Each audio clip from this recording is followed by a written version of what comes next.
dari 6.400 IHSG sampai 3.900. Aduh. Karena gengsi, jadi dari uang sisa yang kita punya tuh aku malah jualan nugget di sekolah.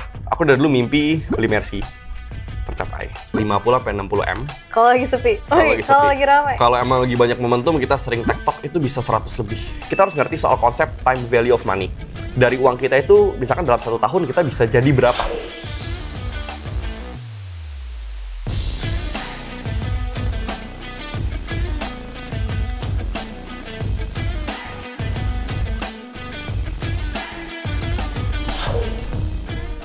Halo sahabat Miraset, kembali lagi di episode terbaru Hidden Masters bersama saya Ardina Glenda. Dan hari ini kita kedatangan tamu yang spesial. Masih muda usianya, tapi sudah menjadi full-time trader dengan transaction value yang luar biasa. Siapa itu? Langsung saja kita ketemu. Halo David Noah. Hai Glenda, halo sahabat Mirai Aset. Apa kabar nih? Kabar baik banget nih. Oke, full-time trader masih muda. Usianya berapa sekarang? Sekarang usia 21 tahun, tahun ini 22. Gen Z 21 tahun, Ya. tapi full-time trader. Kenapa full-time trader di usia yang begitu muda? Sebenarnya aku udah jadi full time trader tuh dari tahun 2018-2019. Udah sekarang sekitar hampir 4 atau 5 tahun ya. Berarti itu masih waktu kuliah kah? Waktu awal-awal kuliah. Karena dulu aku juga sebagai tour guide, jadi dapetin uang tambahan dari situ, kita gulungnya di saham. Jadi zaman 2019 tuh dulu waktu pemilihan presiden, saham-saham konstruksi naik tinggi. Nah, jadi kita banyak trade dulu waktu pemilihan presiden di situ tuh. Tour guide tapi trader, kita ingat sama seseorang namanya Om Ben ya. Iya. Kenal sama Om Ben nih? Tahu aja sih, tapi nggak gitu kenal. Nanti kenalan ya. Boleh. Oke. Kenapa SMA kepikiran buat nyari uang sendiri? Karena dulu sebenarnya awalnya itu jual beli HP, tapi bangkrut ketipu. Nah, pas jual beli HP itu udah bilang ke orang tua, gak usah kasih uang jajan. Soalnya udah berasa hebat gitu. Tapi karena gengsi, jadi dari uang sisa yang kita punya tuh, aku malah jualan nugget di sekolah. Jadi, memang jiwa bisnisnya ada, jiwa entrepreneur. Sebenarnya jiwa kepepet sih. Karena kalau nggak bisnis nggak makan gitu kan zaman dulu, gitu sih. Jadi SMA jurusannya? Pariwisata. SMK memang pariwisata. Nah, terus lanjut kuliah. Lanjut kuliah dapat beasiswa 100%. Di dua negara, satu di Indonesia sama satu di China. Itu sistem kuliahnya maksudnya di 2 negara atau memang harus di salah satu aja? Jadi 2 tahun di Indonesia, 2 tahun di China. Kuliah jurusan apa? Aku ambil tourism management di Indonesia, sama di China ambil business administration. Main saham di China, main sahamnya di market Indonesia. Market Indonesia. Sambil betul. kuliah. Sambil kuliah. Susah nggak? Soal dulu di China tuh, jadi kita kurang ngerti kan bahasanya. Soalnya gabung sama orang lokal. Jadi orang-orang itu pada belajar, aku malah trading. Jadi jangan diikutin ya. Awalnya masuk, kepikiran untuk harus muterin uangnya di saham. Belajar dari mana sih? Aku tuh sebenarnya panjang banget. Aku mulai belajar saham itu 2016 akhir. Jadi itu belajar dari akun Instagram luar negeri. Karena di 2017 itu aku ingat banget masih belum banyak edukasi soal saham. Kalau sekarang teman-teman bisa buka YouTube, Instagram, TikTok gampang gitu ya. Zaman dulu tuh aku harus sampai belajar ke Amerika. Maksudnya belajar dari akun Amerika. Gitu loh. Dan aku juga dari dulu kan sebenarnya mimpinya simple ya, cuma pengen jadi orang kaya. Terus aku ngelihat hampir semua orang kaya itu yang pertama bikin perusahaan, yang kedua mereka invest. Ada itu di saham, di properti. Tapi buat anak muda, aku lihat yang paling possible itu di saham. That's why aku mau masterinya di sini. Kalau dari saham dan investasi, akhirnya buka perusahaan beneran? Akhirnya buka perusahaan beneran. Tahun berapa? Tahun 2019. Setelah jadi trader berarti? Setelah jadi trader. Sebenarnya dulu punya perusahaan kayak travel gitu. Jadi kita bawa turis-turis asing, kita bawa tour di Indonesia, di Jakarta lebih tepatnya. Nah itu kita gulung modal, aku dapetin modal dari situ, lalu kita gulungnya di saham. Jadi kita sambil trading, kita sambil bawa tour juga, kayak gitu zaman dulu. Perusahaannya David ini bergerak di bidang apa? Jadi sebenarnya nama perusahaan kita tuh Fortis Fortuna Capital. 2019 itu awal dari investment company. Jadi kita invest kayak ke catering, ke F&B, kita invest ke saham. Tapi 2020 itu tuh kita sebenarnya hampir bangkrut. Karena pandemi, and then semua tutup. Waktu itu juga aku inget banget saham itu dari 6.400 IHSG sampai 3.900. Aduh. Jadi itu benar-benar masa yang ya? sangat mengerikan lah. Bisnis kita juga terdampak. Nah dari situ akhirnya kita pivot, kita shifting jadi education and consulting company sampai detik ini. Kepepet lagi. The power of kepepet tuh penting banget. Fortis Fortuna Capital. Bisa diceritain nggak sih kesibukannya di Fortis Fortuna ini kayak apa? Jadi Fortis Fortuna Capital ini simpelnya kita membantu orang-orang untuk berinvestasi secara lebih bijak. Nah, di Fortis Fortuna ini juga kita providing business consultation. Jadi orang-orang yang punya perusahaan, pengen sistemasi bisnisnya, pengen scale up bisnisnya, pengen benerin kayak marketing campaign, sales funnel, dan lain-lain, itu kita bantu juga. Dan misalkan kita orang-orang tuh pengen invest di saham. Nah, mereka juga bisa lihat portofolio David tuh kayak gimana. Di Fortis ini David sendiri kah? Aku total ada 14 orang di tim kita. Oke, mungkin cerita balik awalnya. Fortis Fortuna Capital, berapa orang? Dulu awalnya, iya. Cuma aku sendiri. Sendirian? Sendirian. Itu akhirnya gimana caranya David seorang diri membuat perusahaan running? Jadi awalnya itu kita dari teman ke teman sih. Jadi awalnya tuh aku kan udah trading dari 2017. Tapi orang-orang tuh baru mau mulai belajar 2020. Awalnya tuh kita diminta untuk ngajarin orang-orang. Tapi karena ngajarin satu-satu itu susah, akhirnya aku tuh buka kayak webinar gitu. Nah, karena ternyata antusiasme banyak, dan dulu dari awal sampai sekarang, kita nggak ada marketing cost sama sekali. Pure dari mouth-to-mouth promotion. Jadi karena mereka puas, ceritain ke temennya, sampai kita bisa jadi seperti sekarang. 90% klien 3 bulan pertama tuh teman semua. Tapi lama-kelamaan mereka mulai ceritain ke banyak orang, akhirnya jadi ripple effect ya. Lalu 2021 masuk ke TikTok, lebih banyak lagi. Sampai sekarang di TikTok kayaknya ada 340.000 teman-teman, sahabat-sahabat yang udah belajar bareng David di TikTok. Kalau kayak untuk ilmu-ilmu yang David bagikan lewat Fortis Fortuna, itu belajarnya dari mana? Apakah waktu kuliah atau belajar dari mana gitu? Jadi mostly itu kebanyakan ilmu praktikal ya. Jadi aku juga banyak baca buku, kayak misalkan Valuation dari Aswat Damodaran, and then Principles kayak Ray Dalio, Peter Lynch. Terus kalau bisnis kita belajar kayak dari Peter Thiel, terus kayak Reid Hoffman gitu-gitu. Jadi karena aku udah belajar banyak dan aku udah praktekin banyak hal, jadi aku punya pengalaman. Jadi dari pengalaman ketipu, pengalaman bikin company, pengalaman trading puluhan, ratusan, sampai miliaran tuh udah pernah dilewatin. Dari pengalaman itu aku ceritain ke teman-teman semua. Aku bukan yang paling pinter, bukan yang paling hebat, tapi aku cuma pengen berbagi aja, gitu sih. Kayaknya sibuk banget ya dari tadi kita dengerin ceritanya David ini. Social life gimana? Tetap jalan nggak? Social life tetap jalan dong, karena sebenarnya sibuk dan produktif itu dua hal yang berbeda. Nah, aku adalah orang yang produktif, tapi bukan sibuk yang nggak jelas. Jadi walaupun aku kerja, itu aku fokus kerja. Ketika aku main, aku fokus main. Jadi dibedain. Mungkin boleh tanya, orang tua pekerjaannya apa?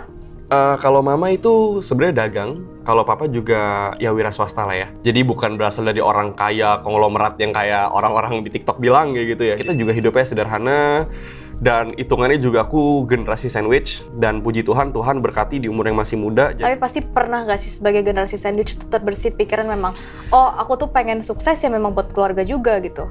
Justru salah satu alasan kenapa aku harus sukses di usia muda itu karena aku punya banyak tanggungan. Karena harus providing keluarga, kita nggak bisa kerja seperti orang biasa. Kita harus kerja 5 kali lipat, 6 kali lipat lebih keras, lebih cerdas daripada orang biasa. Karena kita punya banyak tanggungan. Tapi prinsipnya aku adalah, manusia itu harus jadi pohon yang tinggi, pohon yang lebat, pohon yang kuat gitu. Karena orang-orang itu bisa berteduh di bawah kita kalau kita kuat.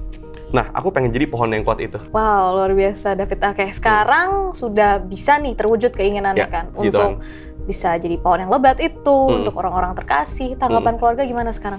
Mama juga punya impian jalan-jalan dari dulu, udah 20 tahun, udah 10 tahun belum terwujud, akhirnya aku yang wujudin, jalan-jalan ke Turki kemarin. Wah, Kapadokia. Kapadokia, iya. Oke, jadi mungkin dari semua hal gitu yang sudah David capai sampai sekarang, apa sih yang terindah menurut David gitu dari semua yang David capai? Sebenarnya yang terindah adalah aku jadi punya kebebasan ya. Karena jadi seorang entrepreneur dan full-time trader, walaupun aku kerja, tapi itu aku kerja karena aku happy. Karena aku mau kerja, bukan aku harus kerja. Kebebasan itu yang indah banget rasanya. Sama ngelihat keluarga tuh yang dulu susah banget bisnis, cari uang, terus kayak nge-support anak-anak. Sekarang aku bisa support dan aku bisa topang mereka. Sejauh ini pencapaian David terbesar apa? Kalau buatku personal ya, aku dari dulu mimpi beli Mercy, tercapai. Tapi mostly juga mimpinya, sebenarnya mimpi paling utama tuh aku providing keluarga dulu. Setelah providing keluarga selesai, baru mama bilang, mama tuh seneng kalau anak-anak mama tuh punya barang-barang bagus. Dan aku juga punya budgetnya kan, emang dari nabung udah lama. Jadi sekarang mumpung udah punya aset yang cukup besar, jadi ya perlahan-lahan nyicil lah beli barang-barang yang ku suka. Keluarga gimana? Mendukung nggak David? Atau awalnya kayak skeptis nih, anak ngapain sih gitu? Jadi awal-awal aku belajar saham, itu tuh aku lumayan sering loss zaman dulu. Zaman SMA?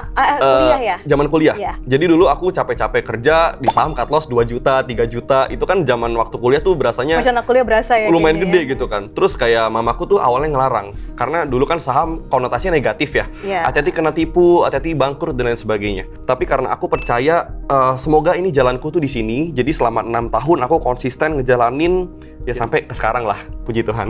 Ada yang nyinyir nggak sih? Mungkin lihat perjalanan David gitu kan. Mungkin aku juga lihat nih kalau tadi TikTok gitu.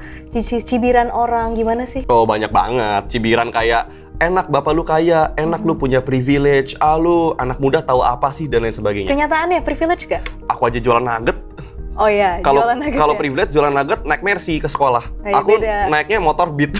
Kepikiran gak sih zaman jualan nugget tuh bakal bisa kayak sekarang atau kayak udah deh percaya aja dulu manifest gitu? Sama sekali nggak kepikiran. Soalnya 2017 tuh aku pernah ikut kayak seminar saham gitu, harganya 800.000. Di rekeningku tuh waktu itu cuma ada 1 juta. Karena aku percaya the best investment you can make itu in yourself. Dan aku percaya bahwa saham itu bakal kupakai ilmunya 70 tahun ke depan. Kalau masih hidup ya, tapi semoga masih hidup. Tapi intinya adalah saham itu long term game. Ilmu itu long term game. Jadi nggak pernah ada rugi untuk kita belajar. Makanya dari situ aku berani untuk belajar. Mungkin kita mulai masuk ke soal saham ya. Ya, boleh banget dong. Awal-awalnya pasti loss kan? Ya. Terus gimana akhirnya mengatasi? Apalagi sambil kuliah, tradingnya. Nah, terus gimana tuh? Jadi dari dulu tuh aku belajar itu soal market cycle. Jadi market cycle itu ngomongin soal perpindahan uang itu dari mana ke mana.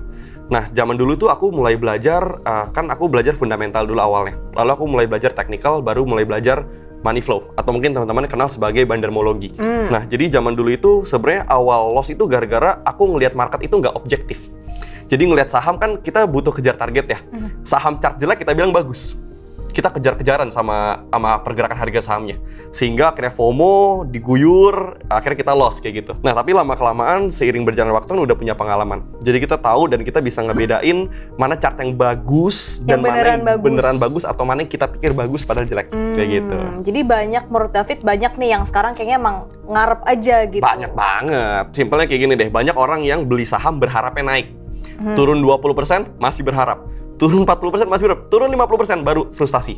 Akhirnya jual setengah modal. Itu kan langsung pensiun kebanyakan. Nah, jadi kita harus belajar untuk disiplin. Kita harus ngerti kenapa kita beli saham ini, strateginya gimana cara kita nge-manage trade itu tuh harus di ngerti juga. Kayak gitu sih. Berarti David pemegang prinsip harus cut loss? Aku pegang prinsip harus cut loss. Oke, jadi berapa prinsipku batasnya? adalah cut your losses fast and let your profit run. Kalau ngomongin batas cut loss, itu sebenarnya kita harus ngerti juga di mana titik entry-nya. Gara-gara kalau misalkan kita titik entry-nya di tengah, itu jarak ke support atau ke area demand-nya itu cukup jauh, sehingga daerah cut loss kita cukup jauh. Tapi kalau kita beli di support, itu mungkin cuma 4-5% maximum risk. Jadi kita usahain kita punya average di area yang bagus lah, kayak gitu. Oke, pokoknya yang penting technical analysis dasar untuk tahu support resist di mana ya? Itu penting banget, dan itu baru first step. Baru first step ya. Ngomongin loss, ya. Pernah berapa lossnya? Yang paling dalam? Kalau sekarang sih biasa sekali trade kadang 100-200 juta ya. Oke. Sekali trade. Sekarang? Iya, tapi itu kalau sehari? Sehari. Itu nggak pusing? Biasa aja sih. Biasa aja. Soalnya emang it's part of the game kan. Waktu itu aku belum lama ini baru aku 30 menit cut loss 60 juta. Tapi ya udah biasa aja, it's part of the game. Karena aku pergerakan portonya per tick itu bisa sekian puluh sampai ratus juta. Jadi kalau cut loss gitu ya udah wajar lah, dan emang itu udah kita punya buffernya. Nah, jadi intinya kalau berani cut loss itu yang penting kita punya plan dan disiplin aja. Berarti David ini termasuk scalper, day trade, atau swing, atau campur-campur? Oke, aku mostly itu swing trade sama positional trade. Jadi kita manfaatin trend following trading. Karena kadang aku scalping juga kalau lagi gatel, tapi mostly itu aku punya trading systemku itu based on risk and reward ratio. Jadi kita punya 12 parameter sebelum nentuin is it buy or sell. Dan itu harus memenuhi semuanya dan termasuk dalamnya ada risk and reward ratio. So we trade based on that. Oke, untuk tadi 12 parameter itu, mungkin bisa disebutin yang beberapa yang paling penting dan mungkin berapa lama tuh jangka analisis sampai kayak oke, buy nih? Ya, sebenarnya jangka analisis itu tergantung sama pergerakan sahamnya. Kalau misalkan sahamnya emang benar-benar bagus, kayak contoh ya, kita harus ngerti soal market structure. Kayak area demand, supply, and then support resistance. Kita harus ngerti soal candlestick, chart pattern, volume, indikator apa yang dipakai. Let's say MACD, stochastic, atau Ichimoku, VWAP, dan lain sebagainya. And then kita harus juga ngecek soal money flow. Kita juga harus ngecek soal fundamental story atau news. Dan masih banyak lagi sih. Jadi kita harus ngecek juga soal psychology kita, position sizing, size entry-nya, terus risk and reward ratio-nya, money management-nya. Pokoknya banyak lah. Banyak ya, oke. Mulai konsisten profit dibilang itu tahun berapa kira-kira? 2019. 2019, berarti awal sebelum berdirinya Fortis Fortuna ya? Betul. Oke, dari situ psikologi sudah mulai aman tuh? Sudah mulai aman. Sebenarnya 2018 tuh aku menang besar dari saham sawit LSIP. 2019 tuh banyak kita main di WSKT Wika. Terus kita konstruksi ya? Betul, kita lanjut ke hoki, perusahaan beras. Soalnya waktu itu hoki tuh revenue naik 3 kali lipat. And then kita lanjut ke mining kayak PTBA, Adaro menjelang winter 2019. David sendiri strategi screening saham dari mana ya? Sebenarnya screening saham ini tergantung sama play kita ya. Jadi masing-masing play itu kita punya cara screening masing-masing. Contoh ada reversal play, ada continuation play. Ada misalkan kita based on sideways kita ranging trade. Which is kita analisa mana demand kuatnya dan mana supply kuatnya, kita trade di ranging itu. Jadi kalau misalkan reversal play, kita tergantung juga indikator yang dipakai pun berbeda. Pattern yang dipakai pun berbeda. Contoh, kalau di reversal ada pattern kayak double bottom atau ada pattern kayak falling wedge. Nah, biasa kita cari pakai indikator MACD sama kita ngecek VWAP-nya. Kalau MACD bullish divergence dan dia baru breakout dari reversal pattern-nya, itu kita bisa cari saham-saham kayak gitu juga. Kayak aku pernah trade besar tuh di MNCN, XCL, Breeze, itu masing-masing 40% dengan strategi yang sama, falling wedge and MACD bullish divergence. Nah, kalau continuation kita bisa incer kayak misalkan ada penan atau misalkan ada cup and handle. Jadi masing-masing tergantung sih ya. Salah satu cara screening yang paling efektif menurutku juga adalah ngelihat misalkan breakout dengan high volume atau misalkan diakumulasi secara konsisten oleh suatu broker atau misalkan angkanya itu konsisten setiap hari misalkan dalam 2 minggu. Jadi kita lihat based on konsistensinya dan juga masih banyak lagi sih cara-cara screeningnya ya. Kalau misalkan nggak harus asing ya kalau akum ya? Nggak harus. Karena asing itu, apalagi institusional, itu pasti masuk ke yang size-nya besar. Karena aku aja sekarang kadang suka ada problem di liquidity, apalagi institusional yang punya modal ratusan, triliunan. Susah banget kalau masuk ke saham-saham yang volume per harinya tuh nggak begitu besar. Oke, berarti David besaran modalnya gede ya, sahabat beraset, karena takut nggak liquid. Ya, begitulah. Oke, mungkin boleh cerita awal trading modal berapa? Dulu awal-awal banget pas belajar itu cuma 3 juta. Itu juga hasil nabung dari Bawatur. Oh, bukan hasil nugget ya? Hasil nugget juga ada sih. Dua-duanya. Awal trading 3 juta. Ya. Sekarang per bulan nih, transaction value-nya David berapa? Per bulan? Per bulan kalau lagi sepi, kalau kita swing sih sekitar 50-60 M. Kalau lagi sepi? Kalau lagi ramai? Kalau emang lagi banyak momentum, kita sering tektok itu bisa 100 lebih. Wow, dalam berapa tahun? 2017, hitungannya 6 tahun sih. 6 tahun ya. Nah, tapi sekarang sih boleh gitu kan, puluhan, ratusan M. Tapi dulu katanya pernah ngekos. Betul. Pernah ngekosnya cuman berapa? 500.000 per bulan. 500.000, ceritanya gimana itu? Zaman dulu tuh aku penganut orang yang cari uang sebanyak-banyaknya, spend sedikit-sedikitnya. Jadi dari dulu tuh portofolioku udah ratusan juta, tapi karena mau ngirit, aku patungan sama temanku berdua, patungan kos harga 1 juta, jadi per orang 500.000. Oh iya? Dan itu waktu zaman kuliah, kosannya tuh deket kampus. Ini waktu di Indonesia? Waktu di Indonesia, tahun 2018. Jadi kita tiap hari tuh makannya warteg 7.000 sekali makan, ngekos 500.000. Jadi pengeluaran tuh kecil banget. Semua uang yang aku dapat dari Bawatur, dari jualan apapun itu semua masuk ke saham. Jadi semuanya di compounding. Jadi aku punya prinsip kalau kita pengen sukses, kita tuh harus menunda kesenangan jangka pendek untuk kesuksesan jangka panjang.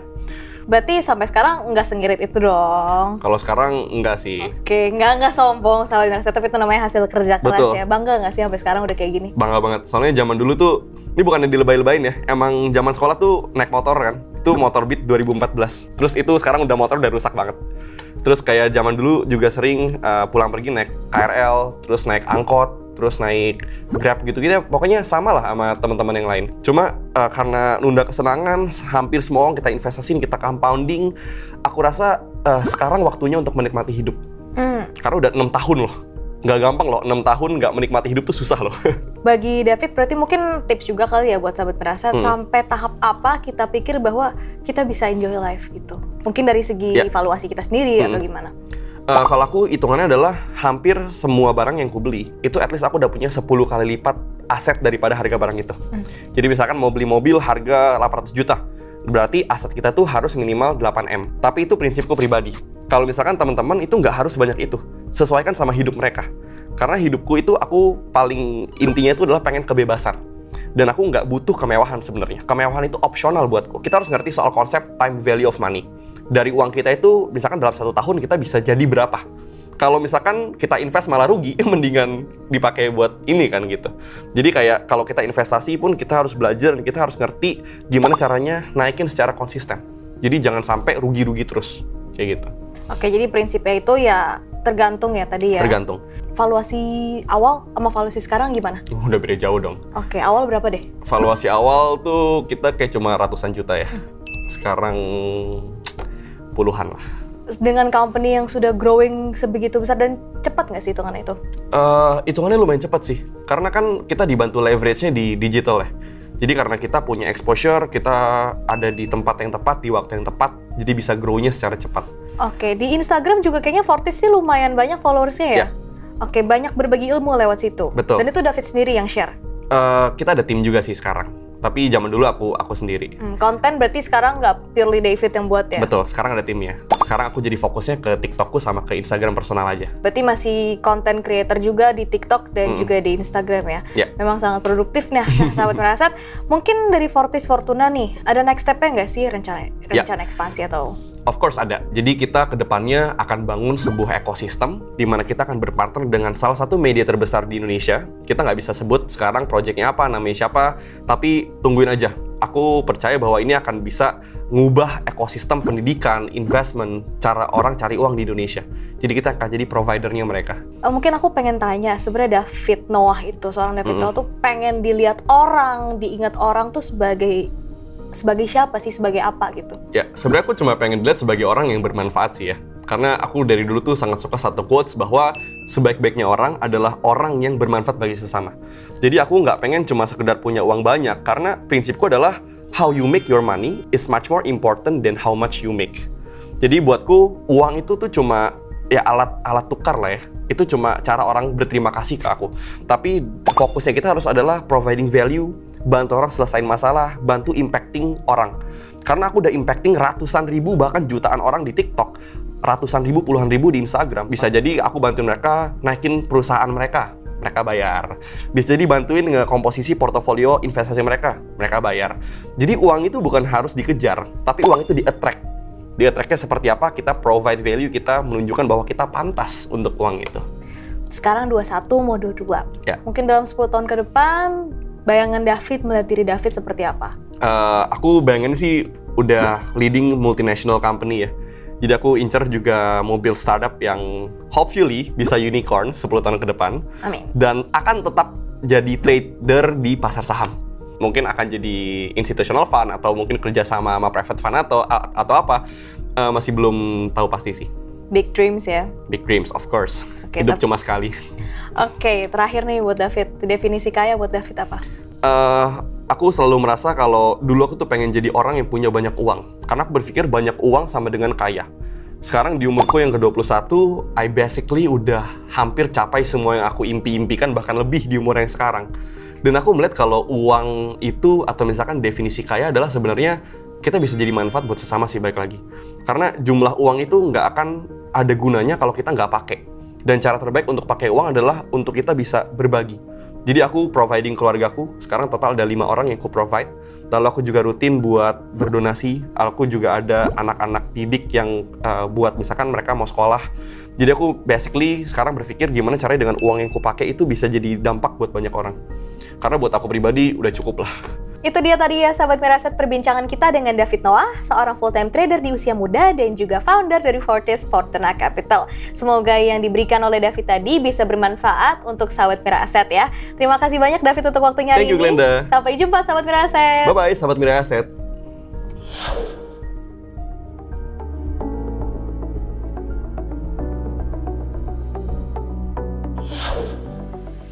Hai sahabat Mirai Aset, jangan lupa untuk tulis di kolom komentar di bawah ini siapa master yang akan kita undang berikutnya di Hidden Masters. Jangan lupa untuk like, share, dan subscribe untuk terus menyaksikan kisah-kisah inspiratif dari para masters hanya di Hidden Masters. Sampai jumpa di episode berikutnya.